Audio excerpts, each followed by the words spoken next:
अस्सलामुअलैकुम वरहमतुल्लाहि वबरकातुहू।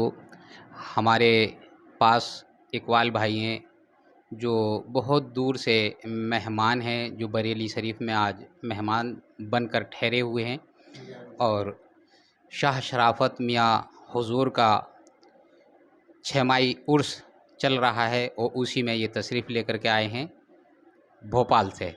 आज हम इकबाल भाई से बात कर रहे हैं अपने भविष्य के बारे में बताएंगे, यानी कि वो जो कि इनके साथ पीर व मुर्शिद के इनके ज़ेर परस्ती और सर पर छाया रहा है, उसी के बारे में जानकारी देंगे हमारे इकबाल भाई। अस्सलाम वालेकुम। जी, वालेकुम अस्सलाम वरहमतुल्लाहि वबरकातुहू। जी, मैं मध्य प्रदेश से हूँ। मेरे कस्बे का नाम बिजावर, डिस्ट्रिक्ट छतरपुर, एमपी से।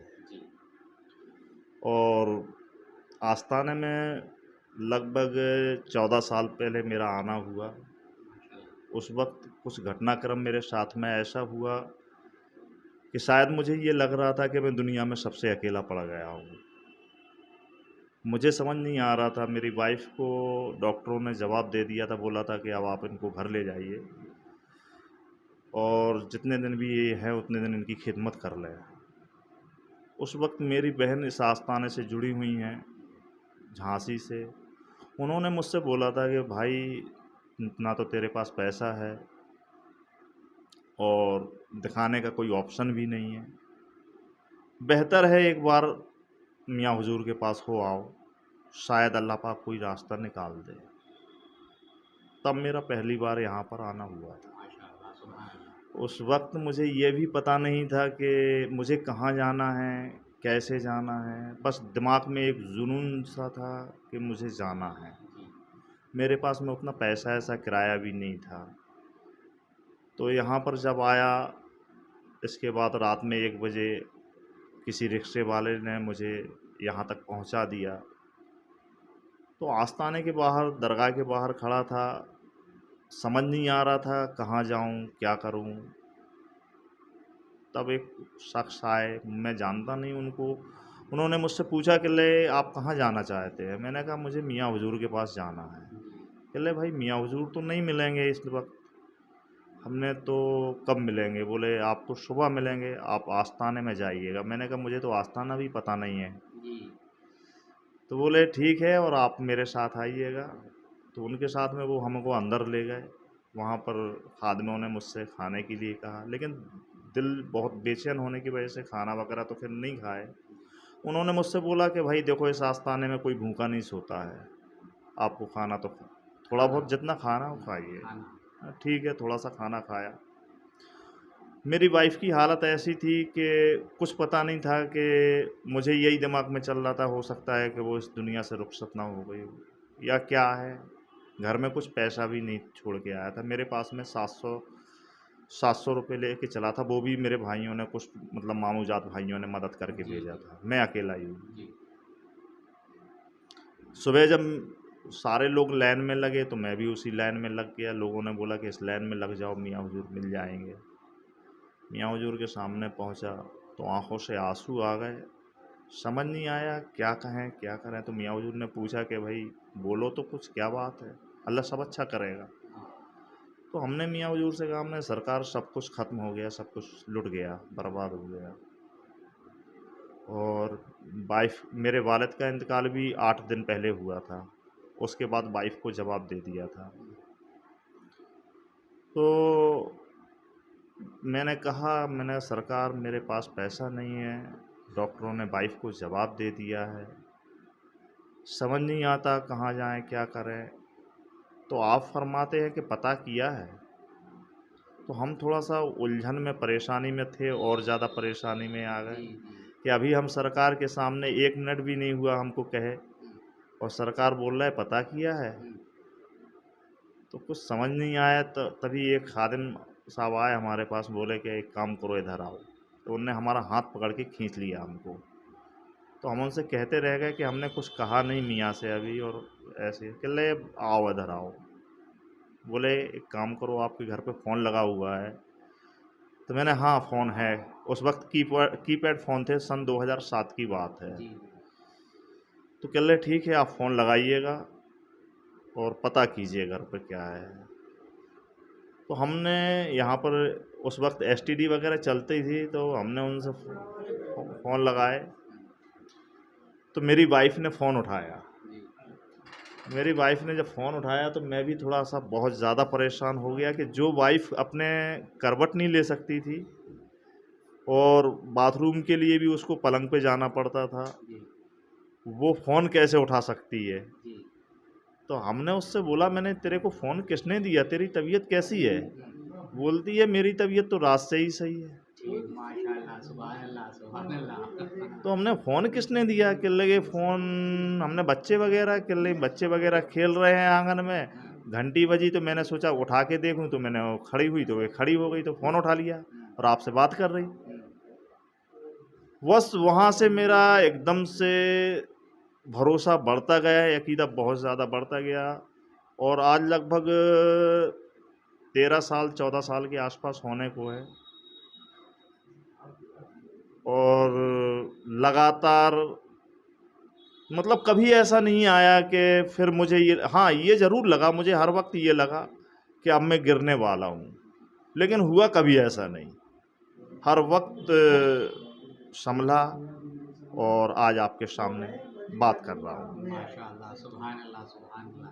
ये सब पीर व मुर्शिद का करम और बेशक, पीर व बेशक। मुर्शिद के ज़ेर साए रहा और बेशक, बेशक। उनकी नज़र इनायत आप पर रही, तो इंशाल्लाह आपकी यानी कि बीवी भी माशाल्लाह एकदम ज़िंदा करामात है कि हाँ, सही जिंदा हो गए। करामात, बिल्कुल जिंदा करामात है साहब। आज हमारे मतलब ये लगभग 13-14 साल पहले की बात बता रहा हूँ। आज हमारे मतलब 2 बेटे हैं, 1 बेटी है। बेटे की शादी भी हो गई है माशाल्लाह। एक हमारा नाती भी है और एक नातन भी, पोती भी है माशाल्लाह। जी। और मेरे घर वालों का भी अकीदा बहुत ज़्यादा है कि बेशक पीर व मुर्शिद के सदक़े में अल्लाह राहों को आसान फरमाता है। बल्कि मैं लोगों से ये कहूँगा कि आप भी इस राह को पकड़ें और एक बार ज़रूर कोशिश करें, ज़रूर से ज़रूर कोशिश करें पीर व मुर्शिद के पास में आस्ताने से आने की और दिल से जुड़ने की। मैं आप लोगों से कहूँगा, ये दुनिया इतनी आसान नहीं है।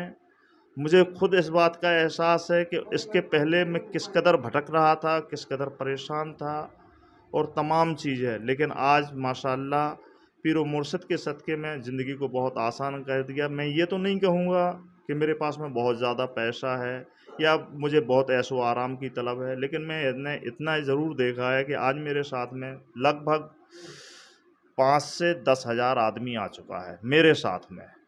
माशाल्लाह, सुभान अल्लाह, सुभान अल्लाह। जी। और उन 5 से 10 हज़ार आदमियों में अगर मैं 10 आदमी ऐसे देखना चाहूँ जो कि यहाँ से मायूस होके गए, तो मैं शायद 10 आदमी नहीं ढूँढ पाऊँगा।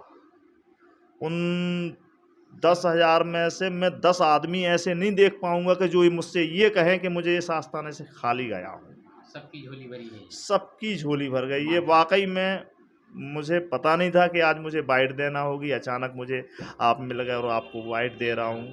मुझे बोलना भी नहीं आता है, लेकिन अच्छा इकबाल भाई, एक चीज़ और है, जैसा आप बता रहे थे मियाँ हुजूर की एक और करामात थी ज़िंदगी जो आपने बताया, और बता भी रहे थे कि ट्रेन को 20 मिनट रोका गया जो कि 1 मिनट नहीं रुकती अरे है। साहब अरे थोड़ा बयान कर दीजिएगा।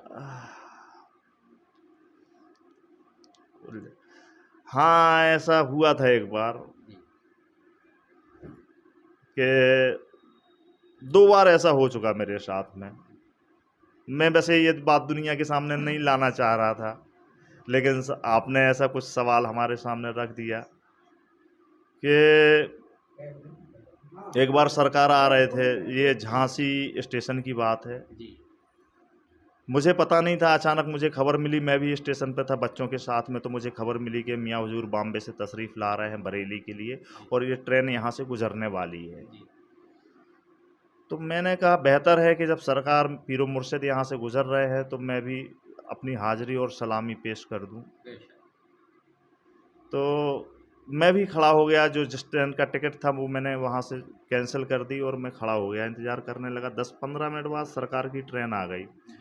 फास्ट ट्रेन थी, 2 मिनट का उसका टाइमिंग थी रुकने का, लेकिन मेरे जैसे काफ़ी लोगों को वहाँ पर पता पड़ गया था, करीबन 100-200 लोगों 250 लोगों को पता पड़ गया था कि यहाँ पर मियाँ हुजूर का गुज़र होने वाला है, माशाल्लाह। तो वो लोग भी आ गए थे। जी, इतने में 10-15 मिनट में ट्रेन आ गई मियाँ हुजूर की, तो सब लोग सलामी के लिए अर्ज़ किया, तो मियाँ हुजूर ने कहा भाई ठीक है, एक-एक करके आ जाओ, एक तरफ से निकलते जाना। लेकिन चूँकि काफ़ी लोग होने की वजह से फिर भी कम से कम 20 मिनट का टाइम 20-25 मिनट का टाइम हो गया था। जी, अच्छा, उस ट्रेन का टाइम जो था वो 2 मिनट के आस-पास था। जी, सुभान अल्लाह। जी, तो उस वक़्त मैं क्या देखता हूँ, चूँकि मेरे साथ में बच्चे वग़ैरह थे, मैं पीछे खड़ा था।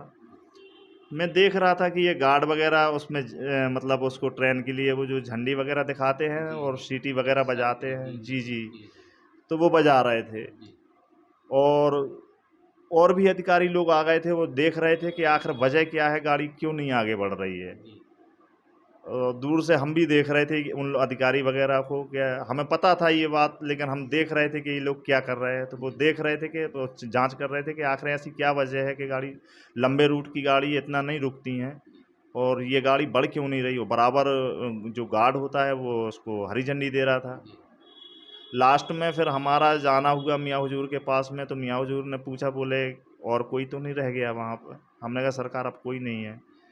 चले ठीक है, तो सलामी करके और देखो शांति से, मियाँ हुजूर का फरमान होता है कभी किसी अपने कामों से किसी को तकलीफ़ नहीं होना चाहिए। बेशक, बेशक। जितनी लोगों की मदद कर सको, जितनी ख़ास तौर से कमज़ोर लोगों की मदद कर सको, ये ज़्यादा बेहतर है। तो मियाँ हुजूर ने बोला कि देखो स्टेशन पे किसी को दिक्कत नहीं होना चाहिए, खामोशी से सलाम करते हुए और यहाँ से चले जाओ। तो हमने कहा ठीक है सरकार। जैसे ही हम निकले, सब लोगों ने सलामी हो गई, बस वो उसने गार्ड ने झंडी दिखाई, वो ट्रेन आगे बढ़ गई। सुभान अल्लाह, सुभान अल्लाह।